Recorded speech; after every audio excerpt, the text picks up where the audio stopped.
Today I want to share with you just another idea involving tetrachords.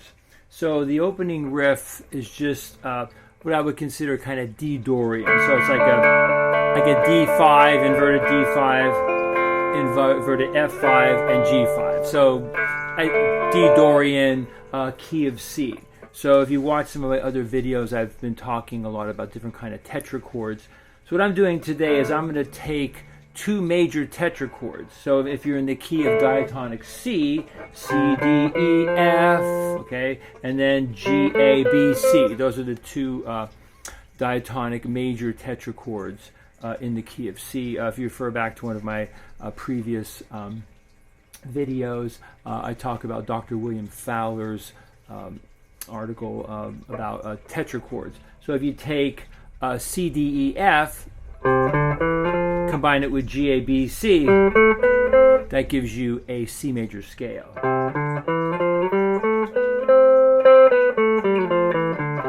So what I decided to do today, and something I've been thinking about, is taking that major tetrachord, but thinking of the second note of the scale as its kind of root or landing note. So if I'm in kind of D minor, C, D, it's just kind of a rock kind of thing. You might hear, Tony Iommi or any number of players. Peter Frampton, you kind of hear him do these kind of Dorian kind of runs. Okay, so that's sort of the first one. So, and I'm just taking advantage of the two strongest fingers, the E, the first and second. So I do a lot of those kind of hammer pull-off things. Okay, then if you go to here, G, A. So there's your major tetrachord, but I'm landing on the root and so the root here of the D, kind of landing on those D's and then landing on the A's. So then I've just kind of mapped it out all over the fretboard. So I'll just kind of go through these briefly. So C, D, E, F. I'm also in kind of a drop D tuning, so I won't be doing any lead guitar on the bottom strings. Okay, then G, A, B, C. Give you the content. Okay, then when you go to here, so the pattern changes because of the tuning. C, D, E, F.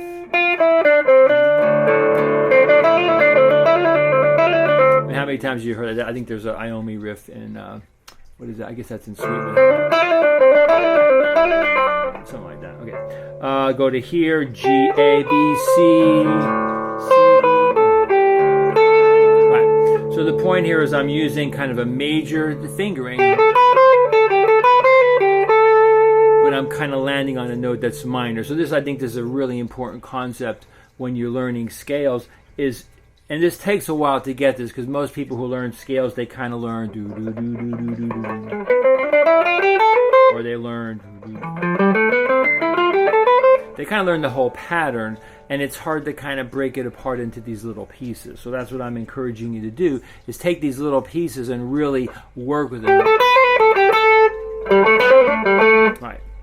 This is kind of what Coltrane was doing he was taking these and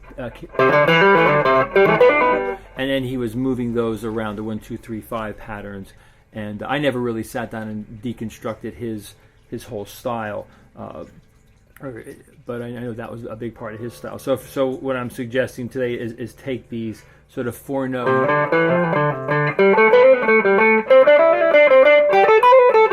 And then how you get from point A to point B, that's kind of up to you if you want to do a slide or something.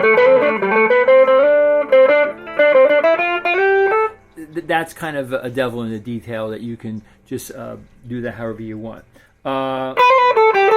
So I'm just kind of just going from here.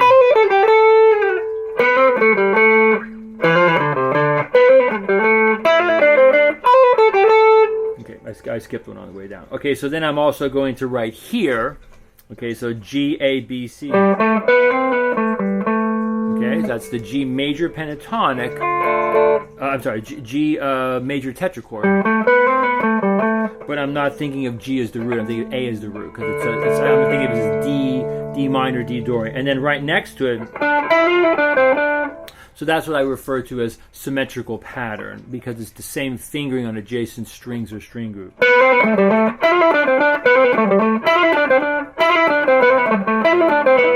So you can use that to kind of create your own riffs and everything. So continuing on here. So G major, G, A, B, C. And that's the sound that you hear a lot of rock players play. And for that matter, jazz. That kind of triplet hammer pull-up. Again, C, D, E.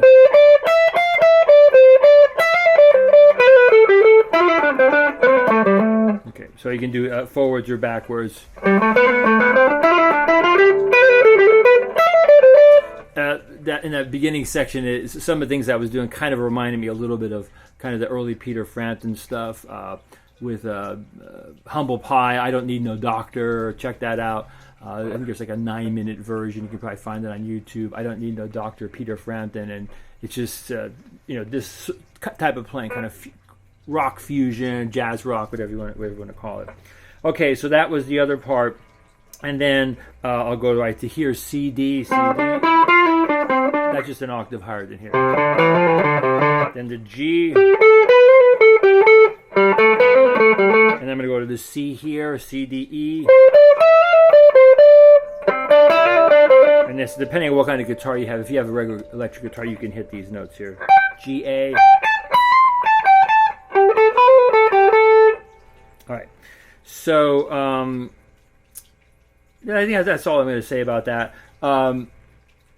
You can also kind of tie in the 3-note per string scales here.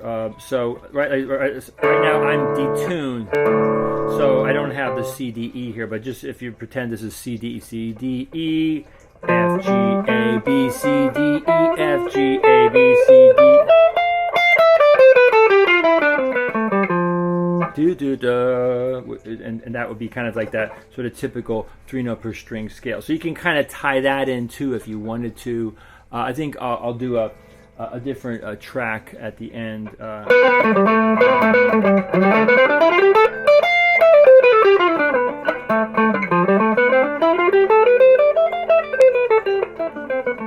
Typical scale, and then rather than just running up and down the scale all the time,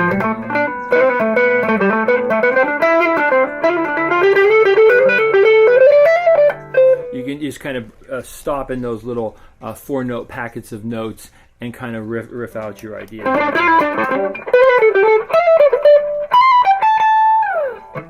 All right, so I just wanted to talk very briefly about my gear setup, because this is something I've been kind of experimenting with. So this was kind of a happy accident. I was trying to sort of get it so I can hit a A-B box and go from one amp setup to another. I have these Blackheart 1-watt amps, and I have a Fender Blues Junior with the 15-inch speaker. So I was going to try to go in between the two amps. That didn't really work out. It was just too noisy. So in the process of doing everything, I came up with this really kind of cool happy accident.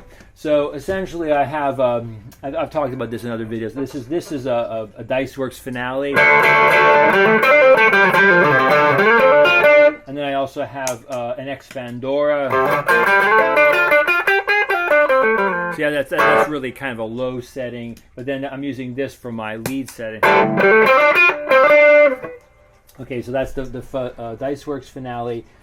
So interestingly, what I'm doing is I have my volumes and tones on about 4 here, so very, very low setting, and I have my pickup switches on what's called a parallel setting, so it's a little bit more almost like a P90. And then on my Diceworks Fuzz, I have the fuzz all the way up, okay? And then I have my volume about 10 o'clock, and then I actually have the tone rolled all the way back. Because these amps are rather bright, these Blackheart, kind of like a Voxy, kind of Marshall-y kind of sound.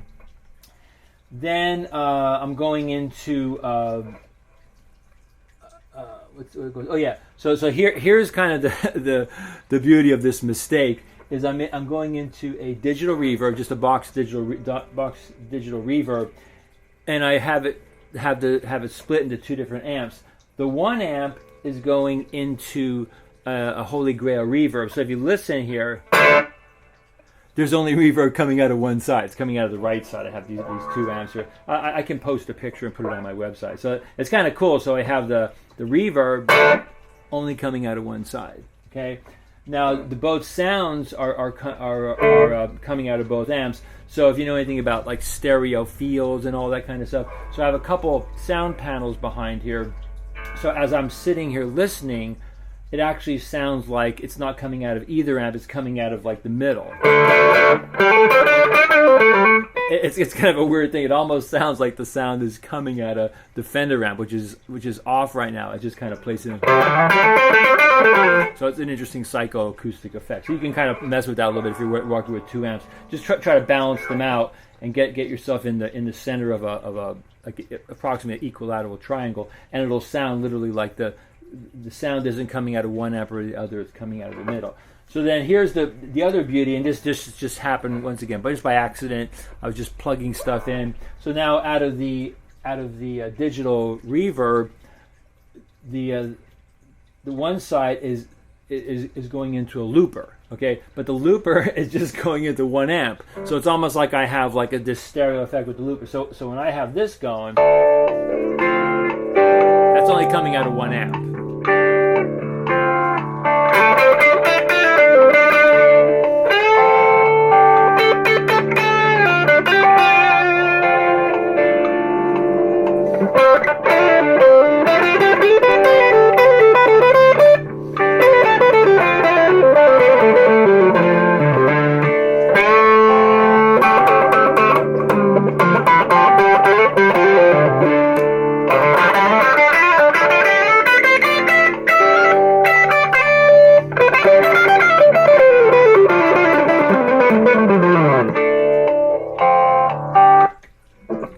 So once again, that was just kind of a happy accident. Now midway through there, I just kind of rolled my volume up on this because I'm about 4. So that's something I was encouraging you to do, is experiment with how you run your volumes and tones. So once again, I have the Dice Works fully cranked up with the fuzz, but then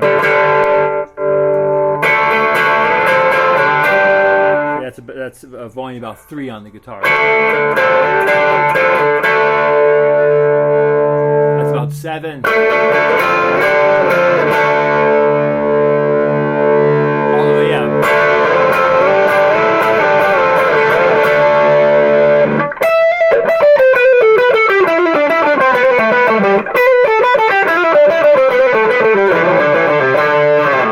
So to my mind, you get a lot more noise, get a lot more sustain, but then you kind of lose a little bit of the bite. So you have to kind of find a happy medium and kind of what you're looking for. So I want to talk a little bit about the gear. So those are the main points, the stereo field, and then what I found is each of these amps, and I knew this before, one of them's a little stronger than the other, so I just had to listen by ear to figure out how to get them balanced. So the one is on about 4, and the other's about 3 to get them balanced. Okay, so once again, I'm encouraging you to obviously do your regular bag. If it's pentatonic or whatever kind of thing you're doing, 3 upper string scales. But then if you can really kind of dig down deep and try to figure out how to take little pieces of notes and kind of move them around, it gives you a lot more options. So I think to end off today's video, I'm just going to play a little riff that I came up with a couple days ago. Once again, drop D tuning on neck pickup, just running through the Dice Works. I'll play the riff a couple times. It's nothing totally. It's my original riff, but you'll listen to it and say, "Oh, that sounds like Pearl Jam or whatever, some Seattle grunge sound." And then I'll just kind of just improvise using some of these ideas. I might go into 3-note scales. I might kind of go to pentatonic. I'll kind of see what happens. So thanks a lot for listening. I hope you found this interesting, enjoyable, informative. So here's my riff, and then I'll just kind of jam out for the end of the video.